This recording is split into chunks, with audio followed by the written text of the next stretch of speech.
নিষিদ্ধ ঘোষিত ছাত্রলীগের সাবেক সাধারণ সম্পাদক সিদ্দিকী নাজমুল আলম নিজ দলের নেতা ও সাবেক বিদ্যুৎ প্রতিমন্ত্রী নসরুল হামিদ বিপুকে সর্বকালের সেরা বিদ্যুৎ চোর হিসেবে আখ্যা দিয়ে ফেসবুক স্ট্যাটাস দিয়েছেন, যা নিয়ে চলছে তুমুল আলোচনা।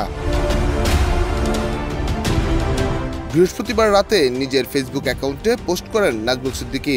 সেখানে তিনি লিখেন, অনেকদিন নিঃশ্বাস বন্ধ রেখে চুপ থাকলাম, কিন্তু আমার মাথায় আসে না আমাদের নেত্রী ঘরে ঘরে বিদ্যুৎ পৌঁছানোর লক্ষ্যে বিদ্যুৎ সেক্টরে অভূতপূর্ব উন্নতি সাধন করেছেন, কিন্তু আমাদের সরকারের সময়ের চাইতে এবারের রমজানে তেমন লোডশেডিং হয়নি।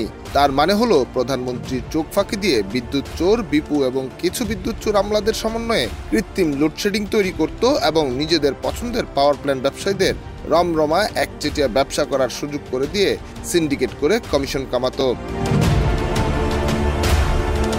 তিনি আরো লেখেন, বিপু একটা চোর চোর চোর, ওর বউ চোর, ভাই চোর, সন্তানেরা চোর। ওদের গত 10 বছরের চলাচল দেখলে মনে হয় বিপু রাজা আর আমরা প্রজা।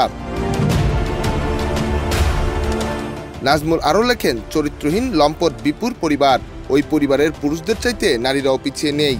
এই চোরের চুরির কারণে এবং বিপুর কেরামতিতে রাজনীতি রাজপথ থেকে এসি রুমে চলে গেছে, 5 স্টারে নিয়ে গেছে রাজনীতিকে, ছাত্র যুবক শ্রমিক থেকে কর্পোরেটে নিয়ে গেছেন।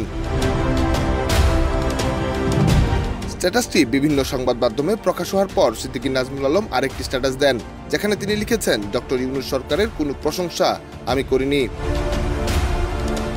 টেক্সট রিপোর্ট, দেশ রূপান্তর।